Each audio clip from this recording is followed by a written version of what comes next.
Unusual bleeding. এই unusual bleeding হঠাৎ একটু নাক দিয়ে রক্ত পড়লো, তারপরেই আবার ঠিক হয়ে গেল। আবার 2-4 দিন পর পড়লো, আবার 6 দিন পর পড়লো, ব্যাস একটু একটু পড়ছে, ঠিক হয়ে যাচ্ছে। গাফিলতি একদম নয়। হঠাৎ হেভি ব্লিডিং, সেই ব্লিডিং মেয়েদের ক্ষেত্রে বলবো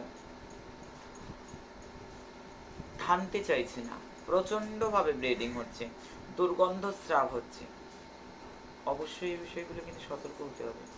যদি একটা নির্দিষ্ট সময়ের পর না কমে, শরীরের কোথাও চাকা অনুভব করছে, মেয়েদের ক্ষেত্রে বারবার বলবো ব্রেস্টের খেয়াল রাখতে হবে, বা শরীরের যে কোনো পার্টে, হাতে হোক গায়ে হোক, কোথাও একটু চাক মতন অনুভূত হচ্ছে, এগুলোকে একেবারেই উপেক্ষা নয়।